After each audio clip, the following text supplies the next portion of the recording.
Today I'm going to have a long conversation with Professor R.K. Jain. Some of you may know him and his achievements and contributions to sociology, but let me give you a very brief introduction. He graduated from Lucknow University and did his PhD from Australian National University.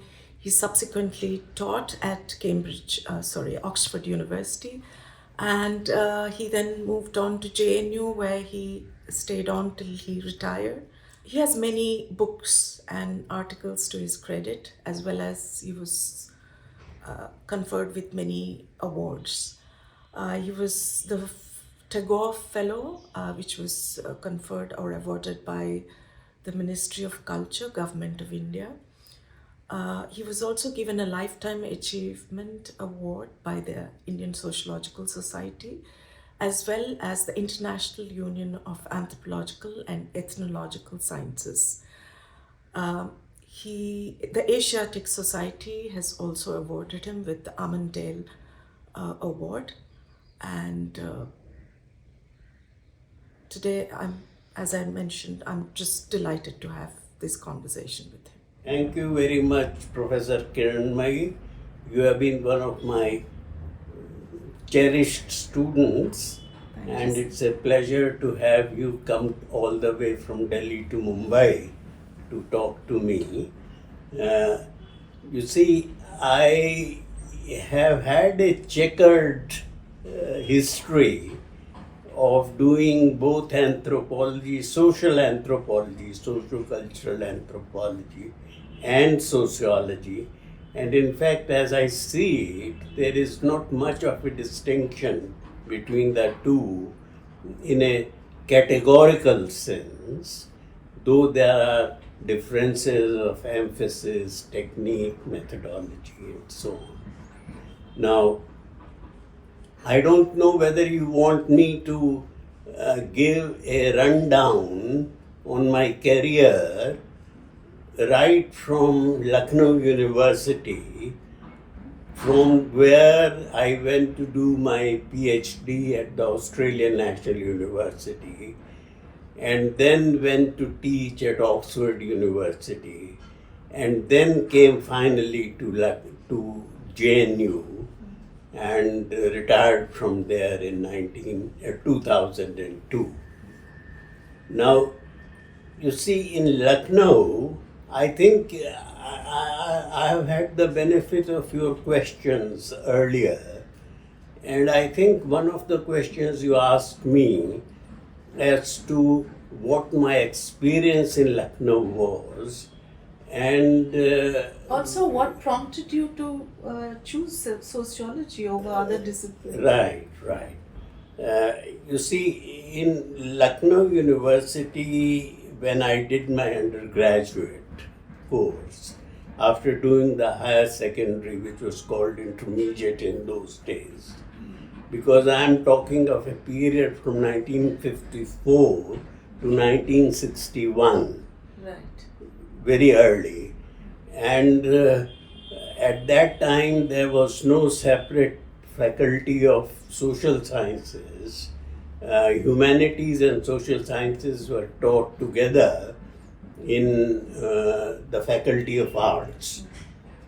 So your question about what prompted me to do sociology is a little complicated in the sense that I didn't do sociology as such, but I did anthropology as one of my subjects in BA, English literature, history, and anthropology.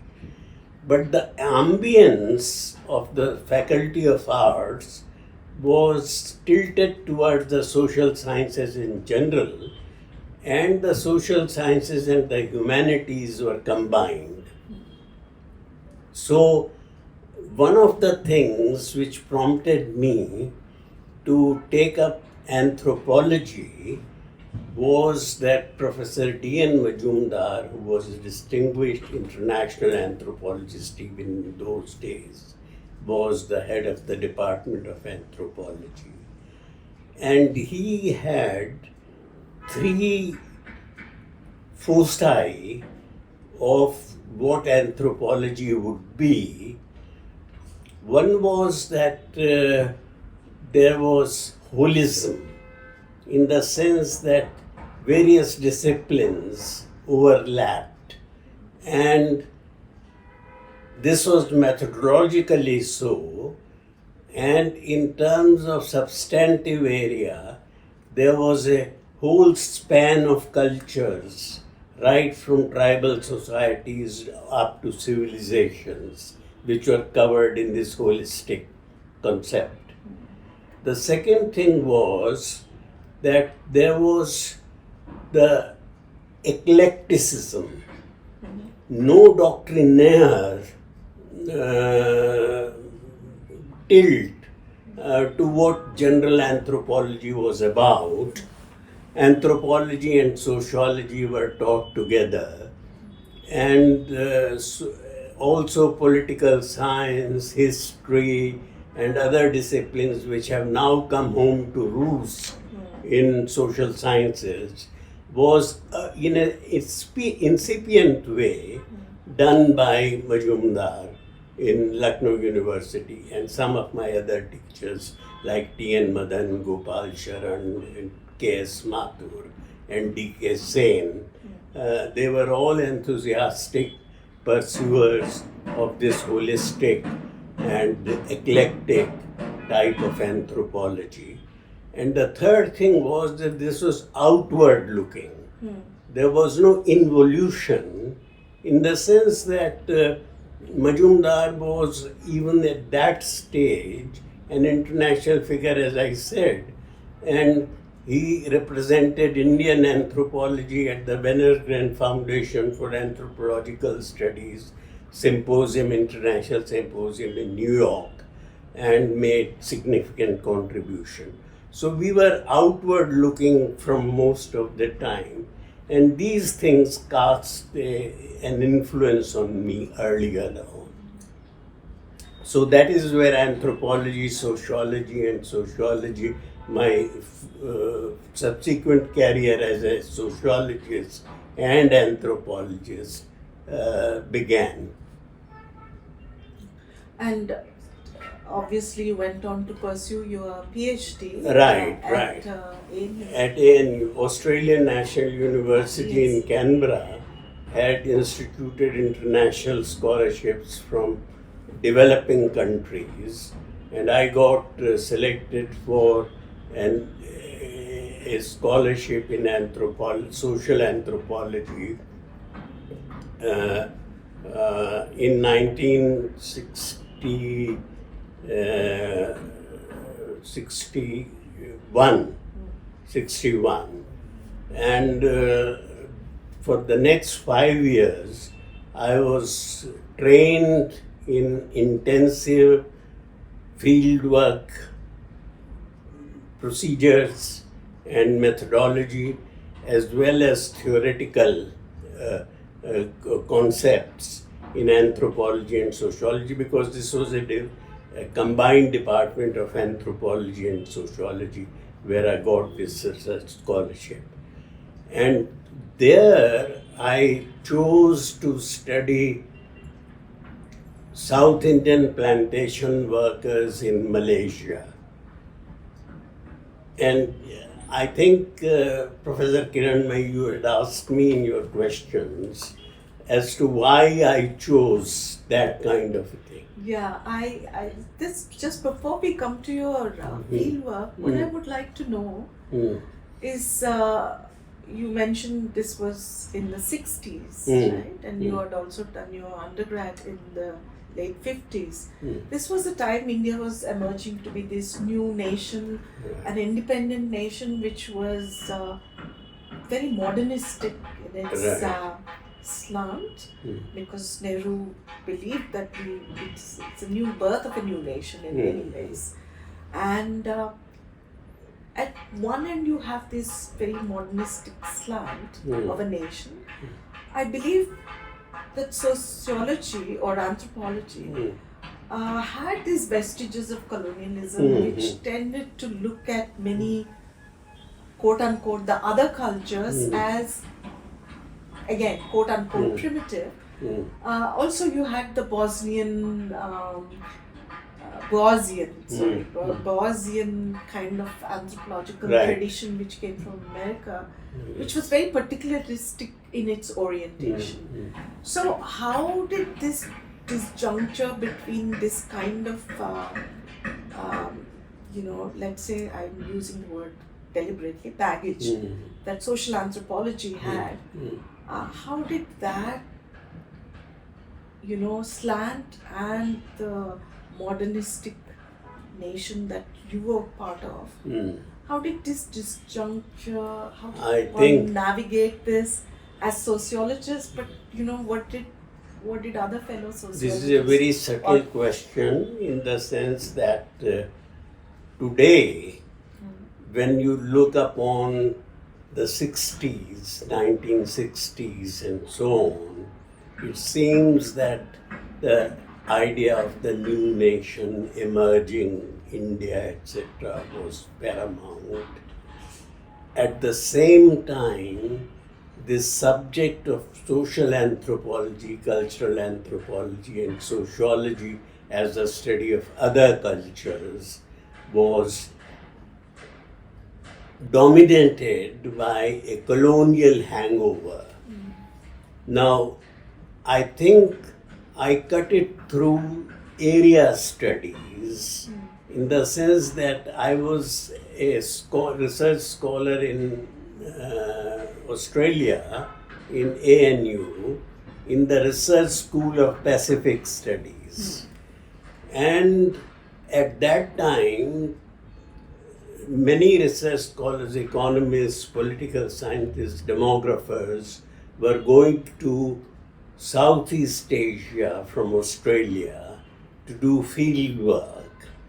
And so, in a sense, I had the opportunity to combine study of India or Indians while doing field work in a country other than my own.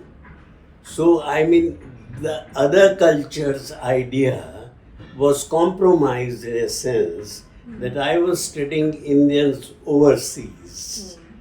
And therefore, in a sense, I was looking at adaptation of traditional Indian social institutions in a plural society, in a multi-ethnic society. And therefore, I chose to study Malaysia. And South Indians on the plantation frontier in Malaya. Your work this was the monograph that I wrote. And I think if I have answered your question about colonialism and social anthropology, I think one was very much concerned with one's own experience of an area of study other than one's own and look at a different culture with the eyes of a native, in some sense. But I think studying South Indians in Malaysia in itself is not exactly a familiar terrain for you. I'm assuming Right. that the field work might have been difficult. Right. Also, you were young parents at that time. Could you tell us a little bit about your fieldwork experience? Right. Actually, I mean, the learning of a new language started in Canberra itself in Australia before I went to field work in Malaysia on the rubber plantation. And this was Tamil. I being a North Indian Hindi speaker, it was a Dravidian language which was very different. And I had a young man who was a student at the School of General Studies in ANU, who was a Tamilian from Malaysia. And he started tutoring me into Tamil. But I must confess, you see, at that stage I was so curious about the Tamilians in Malaysia that I spent more time talking to him about Malaysian Tamils than about Tamil language as such. Language proficiency came when I started field work and beginning with interpreters through English, and then gradually getting into the community and learning the language through hearing, you see. And there was another twist to the tale, and which was that my supervisor was unfamiliar with either Southeast Asia or India, for that matter, and he didn't know that the South Indian plantation workers in Malaysia spoke Tamil rather than Malay. And I started learning Bahasa Malaysia also. So in fact, instead of one language, I had to learn two languages and start learning them. And then gradually, by listening to it and conversing with people while doing actual field work, I gain some proficiency of spoken Bahasa Malaysia and Tamil. So this was one problem. And you said asked me about my young family. Actually, this is a long tale, but my daughter, who is now a professor of visual culture and art history in Toronto University in Canada, Jain. Kajri. Yes. She was about 8 months old when we went to Malaysia. And she had to be sent to my parents in Calcutta because the conditions of living on the rubber plantation in Malaysia were far from hygienic. And my supervisor, with all these ideas, and here colonialism comes to a certain thing.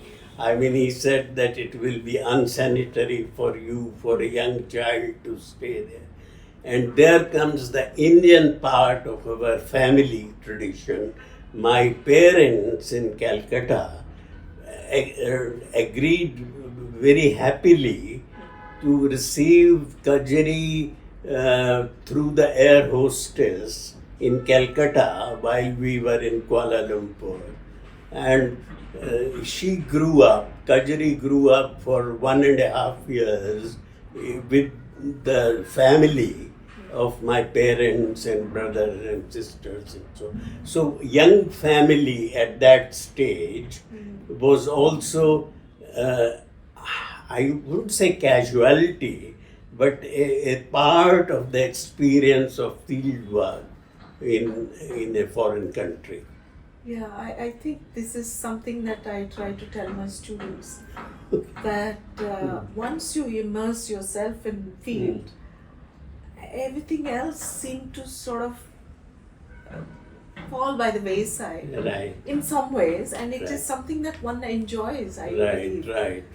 Any advice for young scholars who are about to embark on I think one of the things which my supervisor told me very wisely was, when I started thinking in terms of either becoming a rubber tapper myself, participant observation, or teaching them English or Hindi something, he said, you don't make your informants dependent on you, you become dependent on them. And so, I mean, you learn their language rather than trying to patronize and thinking that I can help them in some ways. You know, I mean, people are more adults, they are experienced, they have lived a long, checkered life. So I think this is one of the pieces of advice, that rather than taking a role in a community where you do intensive field work, it is trying to learn their way of life and, I mean, in a sense, experience, though it is not perfect. Yeah. Some of the methodological frameworks, I mean, both in terms of theoretical framework as well as tools and methods you might have used in your fieldwork. Do you think they continue to be relevant for you in your subsequent work? Because the nature of diaspora had changed. I mean, the Indians who were overseas also have a huge variety of them. So could you tell us something about the kind of methodological relevance that one had or didn't have? You see, I think the earliest framework which I had in mind was social adaptation. As I told you, Indian social institutions like cross-cousin marriage, caste system, kindred, and so on, being adapted to the industrial subsystem of the plantation structure, which was a formal organization in a Zionist sense, and so on. So the interaction between the community subsystem and the industrial subsystem was the tale of social adaptation. That was the framework, but that was too narrow in the sense that social adaptation did not take into account the wider macro structure of society, which was plural societies. There was Malays and Chinese in Malaysia, and the multi-ethnicity. Even among the Indian group, there were Tamils, Telugus, Punjabis, Sindhis, and so on. So I think, in a sense, my isolation and insulation of the plantation, rubber plantation, also affected methodologically my framework at that stage. And as I grew into studying practice, power, and process further, then the micro and the macro had to be connected somehow. And there again came that question of colonialism and decolonializing one's theory and so on and so forth. So that is how progression takes place in one's own methodological approaches.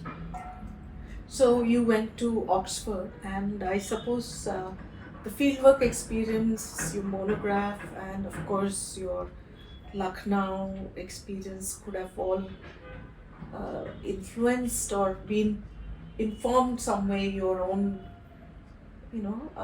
stint at Oxford. Could you just give us a brief?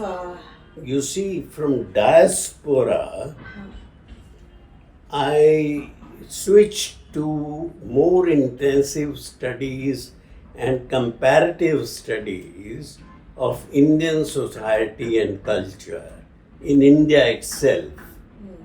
And because you see the designation which I had in Oxford was to begin with lecturer in Indian sociology, which itself is an anachronism. And it has now been changed into the social anthropology of South Asia. While I was still there, my mid-career in Oxford, it became social anthropology of South Asia. And therefore, I think I had a nostalgia in Oxford.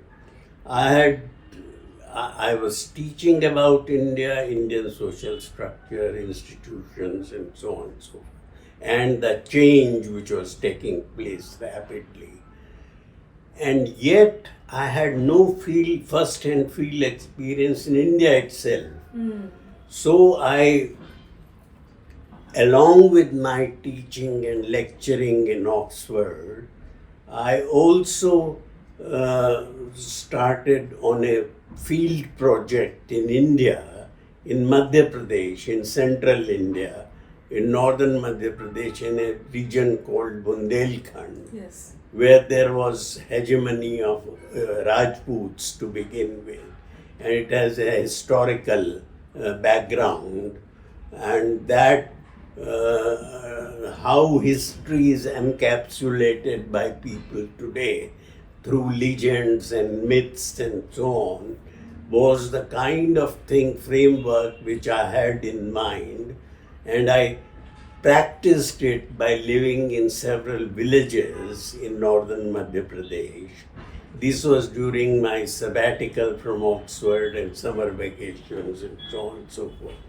So your work, Text and Context, the social anthropology of tradition, was it born out of this? This was a product of Text and Context, was a byproduct of this field work.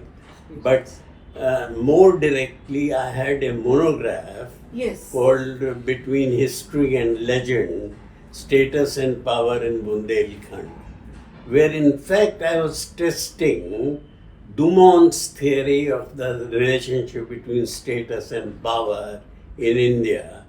And I pinpointed the deficiencies of history and political processes and the way in which change is taking place in Dumont's framework, and therefore, in a sense, this was a kind of a test of the theories which I had read and I had started lecturing on in Oxford, in Indian sociology, and whether I could, from my experience and new theoretical framework, improve upon this. And so I from being a Dumontian, I turned into something which was my own, which was different. And so I think the experience in Oxford was partly cross-cultural, partly interdisciplinary, and partly an old traditional institution like Oxford, the tutorial system, and so on and so forth. So accumulatively, what I learned in Lucknow, what I learned in ANU, and what I learned in Oxford, because you don't stop learning while you are teaching. I mean, this is an old catechism. But I think this is what I experienced in my own life. And so when I decided to leave Oxford, I had a permanent job. I had a fellowship of Wolfson College, but the Vice Chancellor of JNU, Mr. Parth Sarthi, was then on a recruitment trip globally for the new university in JNU. And I met him and I was impressed. When I went on leave to India, I saw the campus and the wide campus and the postgraduate cast of the JNU and so on. So I was attracted, so I resigned my permanent job in Oxford and decided to join JNU in 1975. That was my transition from Oxford to JNU. So you were associated with many institutions, had a wide experience. What would you say are the differences and the commonalities in terms of the disciplinary slangs, the teaching styles, and so on? I think to begin with, that the teacher-taught ratio in the universities abroad is much more favorable to students than it is in our country. And even in JNU, when at the time that you joined JNU, there were fewer students, I believe. Well, there were fewer students, but MA students gradually grew into numbers. Yes. And I think the best of JNU the best students and teachers of JNU could compete with either Oxford, Cambridge, Princeton, or Harvard. But the bulk of students had to be coached, and that was something which one took in one's stride. I mean, that was something one expected very much. And but I think also the ambience of a postgraduate university with centers rather than departments and schools rather than multidisciplinary nature, this was very attractive to begin with in JNU. And so I think compared to Oxford, JNU students are next to nobody. I think I'm a great patriot, maybe because of my nostalgia abroad for a long time. When I came back, I became much more engaged in national issues with the kind of leftism, left of the center, politics and political economy, which was then the current in JNU. And I think this was something which attracted me. And did political economy perspective influence your subsequent writings, or Yes. I think to get back to your question of diaspora, because you see, I am viewed by the community of scholars, professions, as somebody who has pioneered diaspora studies in India, South Asian diaspora studies in India, and so on, because of my Malaysian experience. And then, but while I was in JNU, I was able to visit Australia again. Fiji Indians in Australia I met. I went to Mauritius. I went to South Africa. I went to Trinidad and Tobago for 3 years as a visiting professor, cum researcher, and so on.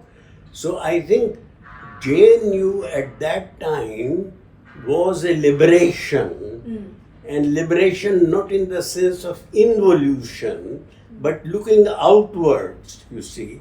And one was able to get leave and have inputs from cross-cultural experience and transnational experience.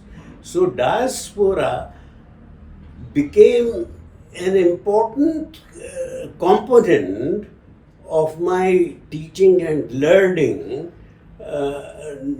in the sense that I realized that migration through diaspora is not merely a physical movement, but the political economy, the circumstances of host society and emigrating society are very important components, and therefore diaspora as a third space between home and host is to be conceptualized theoretically. And there the political economy framework which I talked about in JNU was of help. And so I graduated from overseas Indians to diaspora to transnationalism and so on. And at the moment I am able to see that there is precarity as well as achievement in diaspora. And when you come to the so-called new diaspora, you see, I was all the time engaged in getting the foundation of the old diaspora, indenture and Kangani recruitment and so on and so forth, down to or right up to information technology experts in United States, Canada, UK, and so on and so forth. And there I found that simple homeland host society relations, single-stranded relations, are insufficient to conceptualize the dynamics of what is taking place. I'll anticipate somewhat your question. Yeah, I do have a question. Yes. A couple of questions related to the diaspora. Since you mentioned precarity, and precarity is on the rise in the current scenario, both with climate crisis, but also with, we are in an age of migration. There's been massive migration, and consequently, the nation states have also become extremely,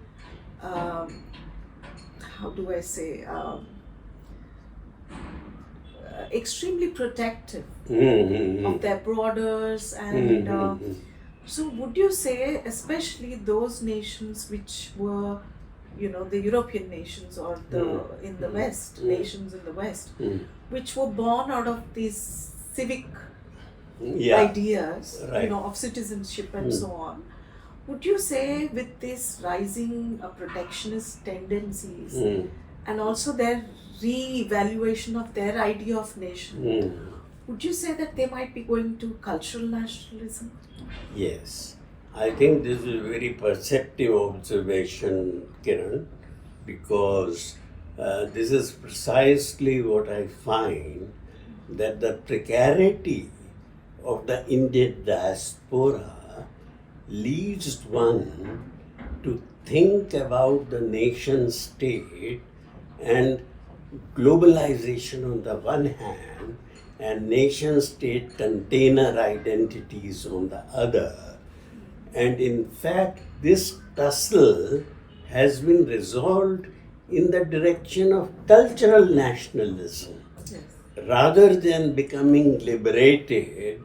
And as one would imagine in the context of climate crisis and the Anthropocene, that there would be nation-state identities shed off, and there would be a rapprochement between, say, the People's Republic of China and United States of America on the climate crisis issue, you see, Anthropocene circumstance. No, it has reverted. Yes. It has involuted, and this is most glaring in the Trump 1 and 2 administration and so on and so forth.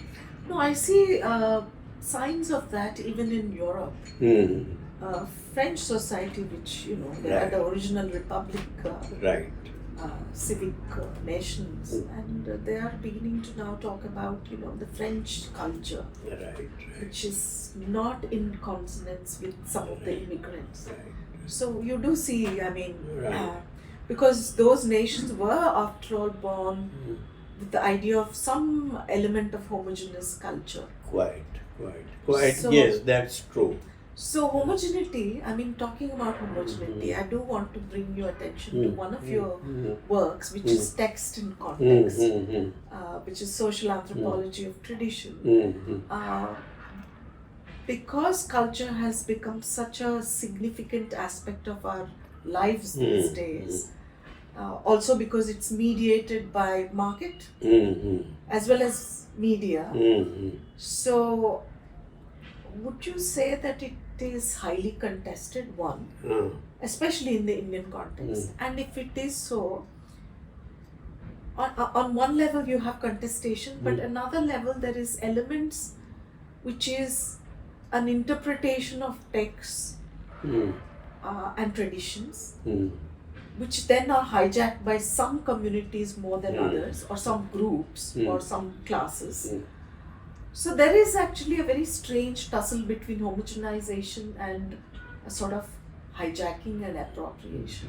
What are your comments and thoughts on this?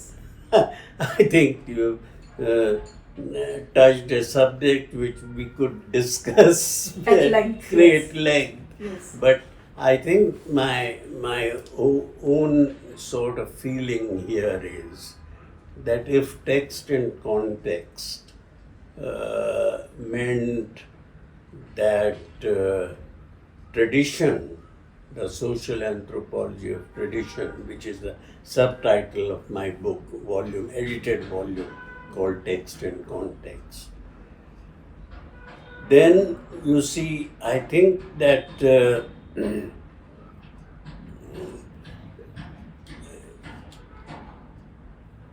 tradition is both discursive and changing.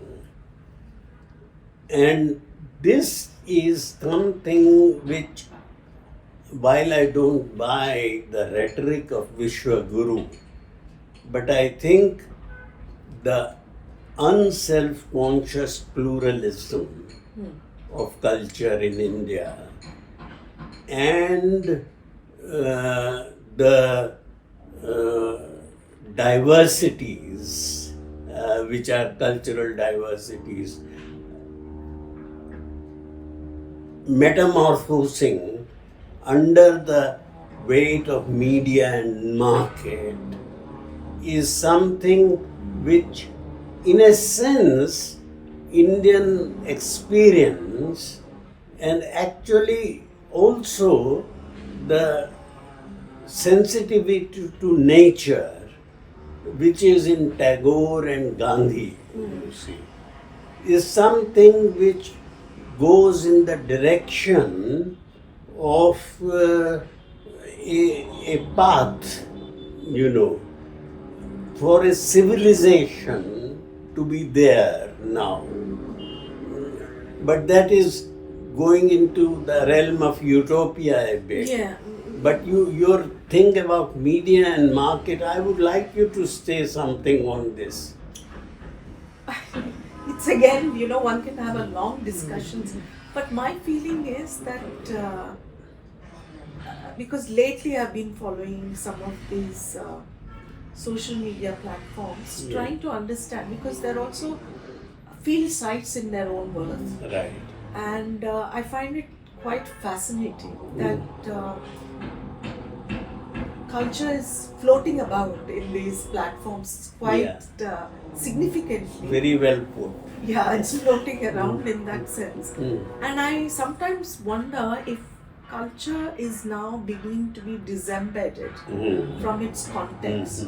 So it's in some sense a free-floating signifier that anyone can pluck whenever they want. It's like a menu card where you insert this element to this and then you combine them. So you are refashioning traditions in many ways. Not in the sense of Hobsbawm, but more in the context of media. And these platforms also become then sort of refractive. So they become like visual archives, so to say. But I don't want to hold on this. No. I think, Kiran, I am glad you are not asking me about IA and media in great detail, because as my listeners would have already seen that I belong to an old school and gradually accumulating and now looking at these things. But the disembedment of culture that you talk about is something which is taking place right in front of our eyes. Yes, it is happening. Yeah. But your volume on trying to understand diaspora through anthropological theories, I would somehow, I'm assuming that also that you were trying to understand these new trajectories that have fed into the diaspora situation. Would you Yes, would you then yes. agree that you were trying to understand? Yes, What is? I think I'm precisely at that very juncture. You see, there is an old hat notion that you do history backwards, in the sense that I start from today, from what is happening, say, the shooting which has taken place in Sydney today in Yes. today's newspaper, back to what Zionism and vis-a-vis anti-Semitism is taking place in the world at large. And diaspora had been my window to look at these situations, but the diaspora itself is morphing into something which is undescribable, you see. Uncertainty is the leitmotif of today. Yes, I agree. And in fact, I'll refer to two keynote addresses that I have given. One was to the International Congress of Anthropological and Ethnological Sciences in, I think, 2021, which was on marginalization, uncertainty, and so on. And there I had this framework. And the second one is something which I'm going to give at the Golden Jubilee conference of Indian Sociological Society This December? in December. In December. Now, in both these cases, I have framed my arguments in the spirit of doing history backwards. In three terms: national, international, and planetary. You see, I think that this is going back to holism, which Professor Majumdar talked about nearly a century ago. But Or would you also say, in a way, it is the social ecology? yes, it's social ecology. You as well, Exactly, exactly. So, I'll stop with an anecdote. Majumdar was on a visit to the SOS, School of Oriental African Studies, as a visiting professor. I think this was in 1950s. And he wrote to me saying that, Ravindra, I am having itching in my eyes and a lot of smog and so on and so forth. And at that stage, it was London. Yes. In that way. Yes. And I was reminded that, Majumdar had a plaque in his table called "Knowledge is its own reward."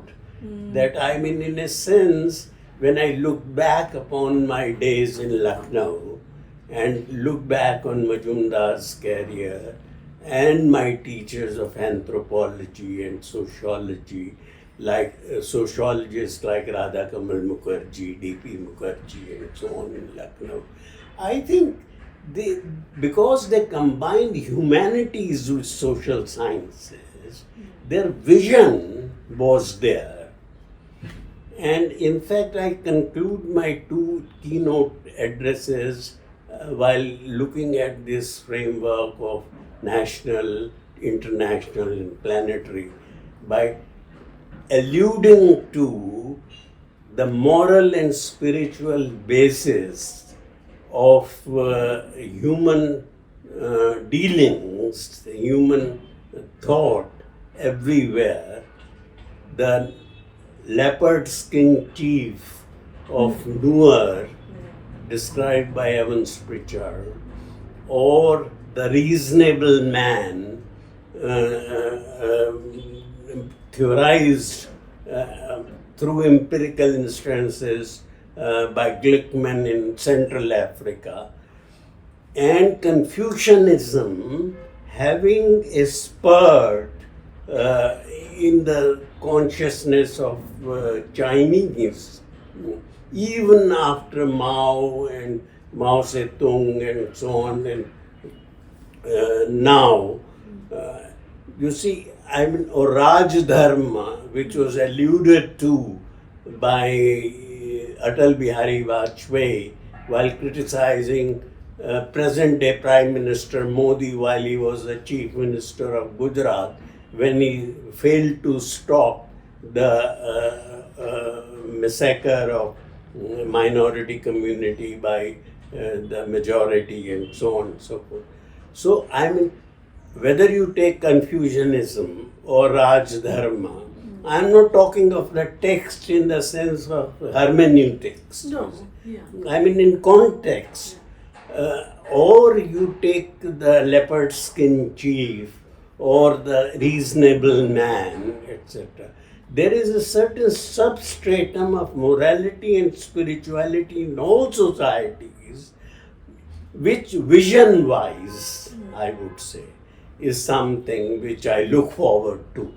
And I mean, I'm old now. I'll be entering 90s in January 31st next year. Congratulations. I think you, I have to say, you are young in so many ways, but I won't go into the details. Thank you so much, Kiran. I mean, it is precisely but people so like you. lucid you are at this age, and I mean, I don't know whether one should attribute lack of lucidity to age, but phenomenal. Thank Yeah. you. Thank you. So, you know, in one sense, what I understand is you're actually now seeking a cosmological understanding. Right. I'm using the word cosmological deliberately because the idea of cosmology, which used to be part of people's culture, you know, where you relate the individual, the flora and fauna, to larger planetary senses, you know, whether it is seasons to, you know, your astrological or, you know, I mean, after all, we have Navadanya, which are also related to various grahas. Yes. You know, so Cosmology writ large. Writ large. It's a very interesting insight to take for me personally from this conversation. One last question I have for you, which has nothing to do with many of these scholars. I was always curious to know, what are your dinner table conversations like? Given the fact that you have a son and a daughter who are scholars in their own right, daughter-in-law too, and of course your wife who's a sociologist and who was my colleague. So conversations might have been extremely thought-provoking. No, debates. we are very banal, we are very matter of fact, but we do talk of things which from each field. I mean, for instance, my daughter-in-law Rajni is a very talented filmmaker and actress herself, and seeped into Bodo culture, which is her culture of socialization and so on. At the same time, winning international awards for her films and so on. So we talk about her things. We talk about Kajri's work, you know, on big statues and so on and so forth, with all sorts of contextualization of, you know, Modi's things and so on and so forth, political and cultural and so on. And Shirish having our son got into the police service and he's a high official now. But his mind goes back to shamanism in Yes. Ladakh, which he got a scholarship to go to Berkeley, and then decided to join a service which has nothing to do with his father and mother and so on and so forth, sister. So I think the diversity of topics, and when, if I may say, Kiran, when I've talked to you, you have talked to me about modern painting and Picasso and all this kind of thing. And I think your imagination is so up to date in many ways that you have been able to catch the vibes which. Yeah. And social media does that, I think. Yeah. Yeah. So, at this point, I'm so glad that we had an occasion to talk. Okay, it was really And nice. it's very rewarding for me personally, and I hope our viewers, whoever is going to watch them, will find this insightful. Thank you. And thank you so much. Thank you.